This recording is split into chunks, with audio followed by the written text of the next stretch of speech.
नमस्कार, मैं रवीश कुमार। एक सवाल है, एक महीने में यमुना अगर साफ हो गई है तो 10 साल में गंगा कितनी साफ हो गई होगी।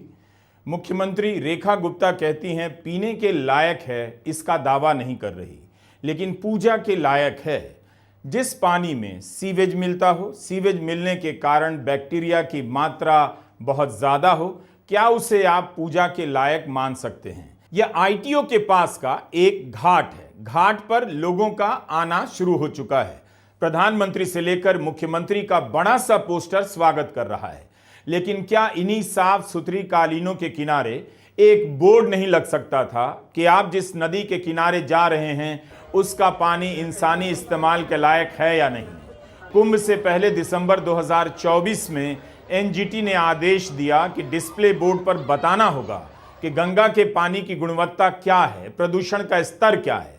जब आईटीओ के घाट के किनारे पुलिस सुरक्षा का बोर्ड लगा सकती है, तो यहां एक बोर्ड और भी लग जाता कि इस पानी में बैक्टीरिया की मात्रा कितनी है और पानी का आचमन करें या ना करें। डूज एंड डोंट्स का इंग्लिश में लगा होना मुझे बेस्ट लगा। हर जगह इंग्लिश होनी चाहिए। दिल्ली सरकार को बताना चाहिए कि प्रदूषण का स्तर कम हो गया है, आप आराम से इसमें डुबकी लगाएं। और यह जो वीडियो में किनारे किनारे पानी की सफाई दिख रही है, इसे नजरअंदाज कर दें। पानी से कचरा निकालने वाली इस मशीन से क्या बैक्टीरिया भी खत्म किया जा रहा है? क्या इसके इस्तेमाल से यह पानी पूजा के लायक हो सकता है, स्नान के लायक हो सकता है, खड़े होने के लायक हो सकता है? टोटल और फीकल बैक्टीरिया की मात्रा क्या इतनी कम हो गई है कि इसमें नहाया जा सकता है? इस पानी को देखिए, जैसे ही कैमरा पानी पर टिकता है, आप ही बताइए क्या पानी किसी भी इस्तेमाल के लायक नजर आता है।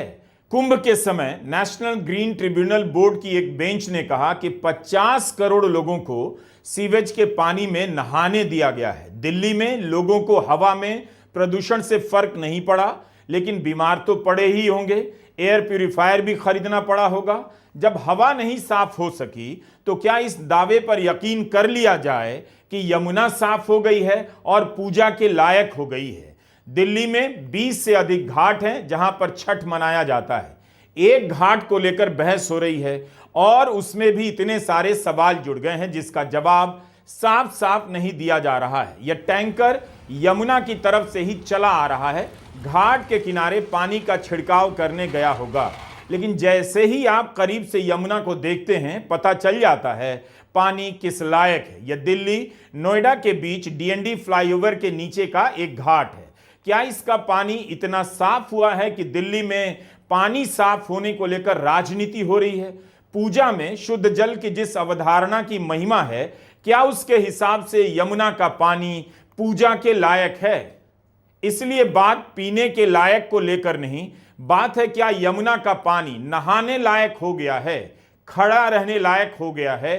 क्योंकि छठ में पानी के बीच जाकर खड़ा होना पड़ता है, स्नान करना पड़ता है, डुबकी लगानी पड़ती है। सवाल है कि क्या यमुना के किनारे जो व्रती आ रही हैं उन्हें बताने के लिए एक बोर्ड नहीं लगा सकते थे कि अपने रिस्क पर ही यहां डुबकी लगाएं। थोड़ी देर के लिए पटना की भी बात करते हैं। पटना में भी लाखों लोग गंगा के तट पर छठ मनाने आते हैं। पटना में घाट तो खूब चकाचक कर दिए गए हैं, लेकिन क्या गंगा का पानी स्नान करने लायक है? सूर्य के डूबने और उगने के इंतजार में घंटा घंटा खड़ा रहने लायक है? क्या दिल्ली की तरह गंगा के पानी को लेकर बिहार में बहस छेड़ी गई है? बिहार में आपने किसी केंद्रीय मंत्री को गंगा का जल हाथ में लेकर इंटरव्यू देते देखा? गोदी मीडिया के कितने ही पत्रकार बिहार में टहल रहे हैं। उन लोगों ने पटना में गंगा नदी के पानी का हाल लिया, देखा भी कि कितनी जगहों पर नाले का पानी बिना साफ हुए गिर रहा है और कहां कहां पर सीवेज ट्रीटमेंट प्लांट लगा है। ठीक 6 दिन पहले की यह रिपोर्ट है। 21 अक्टूबर 2025 के टेलीग्राफ में अमिया कुमार ने लिखा है कि बिहार सरकार ने नेशनल ग्रीन ट्रिब्यूनल को एक हलफनामा दिया।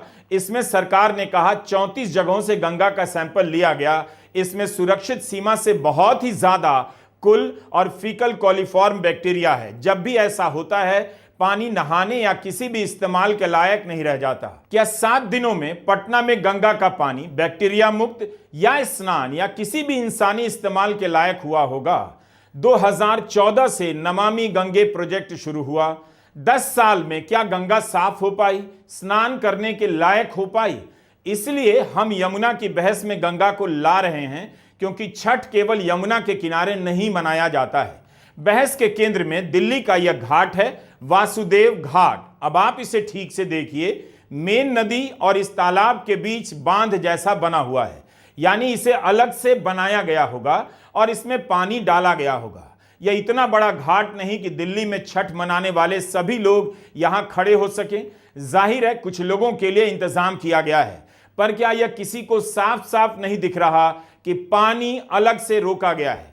अगर कोई यह कहता कि यमुना के किनारे तालाब बनाकर उसमें कहीं और से पानी लाकर छठ के स्नान की व्यवस्था कर दी गई है, तब एक बात होती, क्योंकि लोग अपनी छतों पर बच्चों के स्विमिंग टब का इस्तेमाल करते हैं। समस्या तब आती है जब इस इंतजाम को यमुना की सफाई से जोड़ा जाता है। दिल्ली के इस वासुदेव घाट पर मुख्यमंत्री रेखा गुप्ता का इंटरव्यू चल रहा है। चैनलों पर इसे लेकर कई कार्यक्रम हुए हैं, इतने कि कई बार लगता है कि दिल्ली के सभी घाटों का यह घाट मुख्यमंत्री है, प्रतिनिधि है। इसलिए इस घाट के बारे में आम आदमी पार्टी के पूर्व विधायक सौरभ भारद्वाज ने एक वीडियो बनाया है और उन्होंने दावा किया है कि इस घाट के जरिए यमुना नदी की सफाई को लेकर जो प्रोपेगेंडा किया जा रहा है वो अपने इस वीडियो से ध्वस्त कर रहे हैं। एक रिपोर्टर की भूमिका में आकर सौरभ ने जिस तरह से सवाल उठाए हैं, जिस तरह से कृत्रिम तालाब की हकीकत दिखाई है गोदी चैनलों पर, क्या आपको वैसी रिपोर्टिंग दिखी है? आप जो हिस्सा देख रहे हैं इस वीडियो में, उसे सौरभ ने ही रिकॉर्ड किया है और इसे एक्स पर पोस्ट किया है। अब मैं आपको कहूंगा कि एक बार नीचे जा रहा कैमरा दिखाया जाए। देखिए वो जो दूर से पानी आ रहा है, इधर दिखाइए, इधर इधर। ये जो दूर से पानी आ रहा है ये यमुना का पानी है और यमुना के ऊपर वासुदेव घाट बनाया गया था कि यमुना से वासुदेव घाट के दर्शन, वासुदेव घाट से यमुना के दर्शन हो और लोग यमुना के अंदर जा सकें। मगर पिछले कुछ दिनों में ले वासुदेव घाट को यमुना से अलग किया गया है और बीच में आप देखिए मिट्टी की एक बाउंड्री बनाई गई है, तो आप साफ देख सकते हैं कि यमुना अलग है। मगर वासुदेव घाट पे जो पानी आया है वो अलग है। और अब मैं ये भी बताऊंगा ये पानी कहाँ से आया है और कैसे लाया गया है।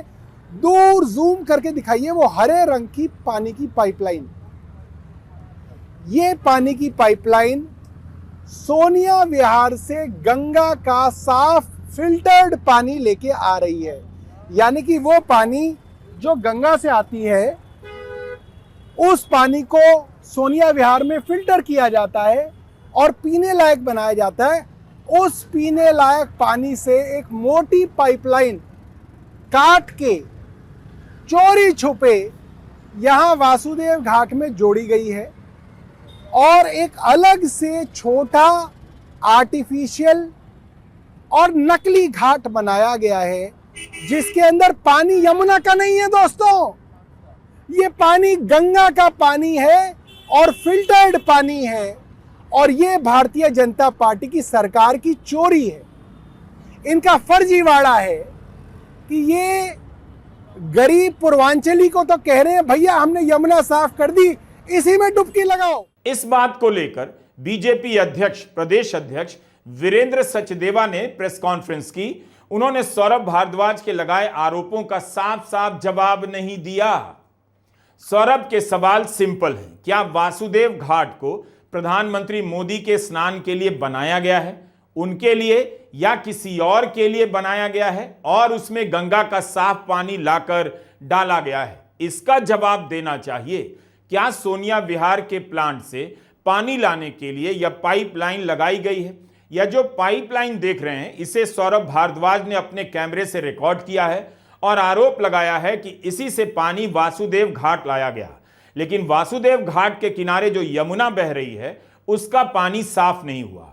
क्या आपने किसी गोदी एंकर को इस पाइपलाइन के पास से रिपोर्ट करते देखा है कि सौरभ भारद्वाज गलत बोल रहे हैं? इस पाइपलाइन का संबंध सोनिया विहार के वाटर ट्रीटमेंट प्लांट से नहीं है, इसके जरिए वासुदेव घाट में गंगा का पानी नहीं लाया गया है। इतनी सी तो बात थी, सारे गोदी रिपोर्टर मैदान में उतर जाते और झट से सौरभ भारद्वाज को गलत साबित कर देते। लेकिन क्या ऐसा हुआ? वीरेंद्र सचदेवा ने कहा है कि 8 महीने की उनकी सरकार के समय यमुना नदी को इस लायक तो कर दिया गया है कि लोग वहां जाकर पूजा पाठ कर सकें। आम आदमी पार्टी की सरकार ने तो कुछ भी नहीं किया। यमुना को लेकर आम आदमी पार्टी की सरकार के समय से ही बीजेपी और आपके बीच राजनीतिक आरोप प्रत्यारोप चलते रहे हैं। हम उस बहस में जाना नहीं चाहते। वैसे ये सवाल आपको पूछना चाहिए कि गंगा साफ करने की योजना केंद्र की थी और यमुना साफ करने की योजना किसी राज्य सरकार की कैसे हो सकती है, जबकि वह पूर्ण रूप से राज्य भी नहीं है। यमुना भी तो कई राज्यों से गुजरती है। अगर दिल्ली में यमुना साफ नहीं हो सकती तो क्या यूपी के मथुरा और आगरा में साफ हो गई है, जहां योगी जी की सरकार है? 2017 से ही डबल इंजन की सरकार है। मैंने एक शब्द कहा, वो जो राजनीतिक कुंठा है। मुझे सौरभ भारद्वाज एक सवाल बता दें कि आपने यमुना के तट पे पूजा क्यों नहीं होने दी? प्रदूषण तो पहले भी चलता था। प्रदूषण, मैं तो ये नहीं कहता कि प्रदूषण हमने खत्म कर दिया। मैं हमेशा ये कहता हूँ प्रदूषण 12 महीने की समस्या है और इसको खत्म करने का लगातार प्रयास करना चाहिए और हम कर रहे हैं। हमने शुरू किया है, लेकिन परिणाम आने में समय लगता है। लेकिन आप हथेली पे सरसों तो नहीं उगा सकते ना। आप और हम दिल्ली के निवासी, हम लोग रोज इन चीज़ों से दो चार होते हैं। लेकिन दिल्ली को बेहतर दिल्ली बनाना, स्वच्छ दिल्ली बनाना, तो थोड़ा सा धैर्य और हम सबको अपनी एक सोच, पॉजिटिव अप्रोच के साथ जाना पड़ेगा। वीरेंद्र सचदेवा कहते हैं यह 12 महीने की समस्या है और प्रयास हो रहा है। लेकिन सौरभ भारद्वाज ने जो सवाल किया कि क्या एक व्यक्ति के लिए यमुना के किनारे तालाब सा बनाया गया, जो घेरा बनाया गया उसका पानी इतना साफ कैसे है? घेरे के बाहर जो यमुना नदी है उसका पानी गंदा क्यों है? सौरभ भारद्वाज के इन 3 प्रश्नों का वीरेंद्र सचदेवा को साफ साफ जवाब देना चाहिए था, या मुख्यमंत्री रेखा गुप्ता को, ताकि पता चलता कि यमुना नदी में भी आप उसी तरह से स्नान कर सकते हैं जिस तरह से वासुदेव घाट का पानी है। अगर साफ नहीं है पानी तो कहना चाहिए केवल वासुदेव घाट का पानी ही साफ है।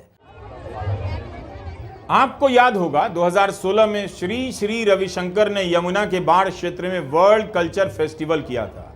तब कितना सवाल उठा कि नदी के किनारे की संपदा, जैविक संपदा नष्ट हो जाती है। नेशनल ग्रीन ट्रिब्यूनल ने भी नाराजगी जताई। लेकिन यमुना नदी के किनारे अगर आप तालाब बना रहे हैं तब कोई नुकसान नहीं हुआ होगा। इस बार कोई सवाल नहीं। वीरेंद्र सचदेवा ने कहा जिस घाट की बात की जा रही है वह पहले से मौजूद था। सवाल है कि जो उसमें पानी है वो किसका है? क्या सोनिया विहार से लाया गया है? इस सवाल का ही ठोस तरीके से जवाब दिया जाना चाहिए था कि वासुदेव घाट अभी अभी बना है या पहले से बना हुआ है। आप एक बार हमारी पुरानी वीडियो देखिए, जब मुख्यमंत्री रेखा गुप्ता और हम वहाँ पूजा अर्चना पे गए थे, तब अभी घाट के उधर मिट्टी थी, उसके आगे यमुना थी। ये ऐसा नहीं अभी बन गया है। और आप यमुना के तट पे कोई भी घाट देखेंगे तो वहाँ कहीं ना कहीं आपको बाउंड्री लाइन इसलिए दी जाती है कि कोई भी श्रद्धालु उसमें ना आ जाए। और इस सोशल मीडिया की ताकत है कि भारतीय जनता पार्टी जैसी एरोगेंट पार्टी ने भी आज तय किया कि हमारे वीडियो का जवाब दिया जाए। वीरेंद्र सचदेवा जी का चेहरा आज देखने लायक था। ऐसा लग रहा था ऊपर से खासी डांट पड़ी है। मगर समस्या ये है, उन्होंने हमारे वीडियो का जवाब नहीं दिया। उन्होंने कहा कि आज एक वीडियो डाला है, मैंने डाला है, और बात कोई और कर दी। हमें अब तक उम्मीद थी कि प्रधानमंत्री कार्यालय से मुख्यमंत्री को आदेश आएगा कि ये फर्जीवाड़ा क्यों किया गया है। प्रधानमंत्री इस फर्जीवाड़े के अंदर कतई शामिल नहीं होंगे। मगर जो मैं सुबह शक जता रहा था कि हमारा अंदाजा है कि प्रधानमंत्री आएंगे, हमारे प्रेस कॉन्फ्रेंस करने के करीब 2 घंटे बाद टीवी के कई चैनलों ने कह दिया कि सोर्सेज बता रहे हैं कि प्रधानमंत्री वहीं आएंगे। मुझे नहीं लगता कि दिल्ली के सभी घाटों से रिपोर्टिंग हो रही है और वहां जाकर पानी की स्थिति का हाल लिया जा रहा है। सौरभ भारद्वाज ने जो आरोप लगाए हैं उसकी स्वतंत्र जांच हो सकती थी। क्या कोई गोदी चैनल जमीन पर जाकर उनके दावों की पड़ताल कर रहा है? लेकिन उसी मीडिया में यमुना के प्रदूषण को लेकर आपको कई रिपोर्ट मिल जाएगी। 27 अक्टूबर को न्यूज 18 की सृष्टि चौधरी की रिपोर्ट है कि यमुना नदी दिल्ली में 22 किलोमीटर बहती है। यह इसकी लंबाई का मात्र 2% हिस्सा भी नहीं, लेकिन इस नदी में जो प्रदूषण है उसका 80% दिल्ली वाले हिस्से से होता है। Centre for science and environment की मई की रिपोर्ट है कि जैसे यह नदी वजीराबाद से दिल्ली में प्रवेश करती है, इसमें ऑक्सीजन समाप्त हो जाता है, जीवन समाप्त हो जाता है। इस रिपोर्ट के अनुसार आम आदमी पार्टी की सरकार ने 2017 से 21 के बीच यमुना की सफाई पर 6,850 करोड़ से अधिक रुपए खर्च किए। नए सीवेज ट्रीटमेंट प्लान बनाए, मौजूदा सीवेज प्लान को अपग्रेड किया, नालों में बहाव को नियंत्रित किया। 37 सीवेज ट्रीटमेंट प्लांट्स बनाए जा चुके हैं और 80% शहर सीवर से जोड़ा जा चुका है। फिर भी नदी का हाल वहीं का वहीं है। 20,000 करोड़ से ज्यादा की रकम खर्च कर 10 साल तक नमामि गंगे चलाने, नेशनल ग्रीन ट्रिब्यूनल की निगरानी, बार बार हलफनामा देने के बाद भी कोई दावा नहीं कर सकता गंगा का पानी साफ हो गया है। केंद्रीय प्रदूषण नियंत्रण बोर्ड सीपीसीबी ने कुंभ के समय कहा था गंगा के पानी में 1400 गुना ज्यादा सीवेज की मात्रा है। पानी में टोटल और फीकल कोलिफॉर्म की इतनी अधिक मात्रा से पता चलता है कि पानी में सीवेज यानी नाले का गंदा पानी मिला हुआ है। ऐसे पानी के संपर्क में आने से डायरिया, टाइफॉइड और हैजा फैल सकता है। 16 फरवरी 2025 को नेशनल ग्रीन ट्रिब्यूनल की प्रिंसिपल बेंच ने यूपी प्रदूषण नियंत्रण बोर्ड से कहा कि आपने 50 करोड़ लोगों को सीवेज के पानी में नहाने दिया है। बेंच ने कहा कि ऐसा पानी जो नहाने योग्य नहीं था उसे लोगों ने पिया है। मार्च 2025 में जब समाजवादी पार्टी के सांसद आनंद भदौरिया और कांग्रेस सांसद के सुधाकरण ने कुंभ के दौरान गंगा के पानी की गुणवत्ता को लेकर सवाल किए तो पर्यावरण मंत्री भूपेंद्र यादव ने कहा कि कुंभ के दौरान गंगा का पानी नहाने योग्य था। असल में हुआ यह कि 3 फरवरी 2025 को सीपीसीबी ने नेशनल ग्रीन ट्रिब्यूनल को बताया कि महाकुंभ के दौरान प्रयागराज में कई स्थानों पर पानी नहाने योग्य नहीं था। मगर कुछ दिनों के बाद 28 फरवरी को सीपीसीबी ने एनजीटी को एक नया विश्लेषण सौंपा और कहा इस पानी में नहाया जा सकता है। आंकड़ों का खेल खेलते रहिए, इससे ना हवा साफ होती है ना नदी। उस समय के हमारे वीडियो आप देख सकते हैं और इंटरनेट पर सर्च कर ऐसी रिपोर्ट के बारे में पढ़ सकते हैं। तब आपको पता चलेगा हवा और नदी के प्रदूषण के सवाल कितने हल्के में लिए जाते हैं। दिल्ली में यमुना को लेकर जिस तरह का भ्रम पैदा किया गया वह विचित्र नहीं है बल्कि सुनियोजित है। लोगों ने तय ही कर लिया है कि हवा और नदी को लेकर अब सवाल नहीं करने हैं। क्या इस देश में सच की ये दुर्गति कर दी गई है? जिसका पानी आंखों से भी दिख रहा है, साफ नहीं, उसे भी पूजा लायक बताया जा रहा है। छठ में आने वाले लोगों को कभी तो दिखेगा कि भले ही लोग अपनी छतों पर छठ मना लें, आंगन में मना लें, अगर नदियां नहीं बचेंगी तो छठ का वह रौनक नहीं रहेगा, सामूहिक स्मृति नहीं रहेगी। जिस छठ में पवित्रता का इतना ध्यान रखा जाता है, उस छठ में नदी को लेकर जो दावे किए जा रहे हैं उनमें पवित्रता क्यों नहीं है? नमस्कार, मैं रवीश कुमार।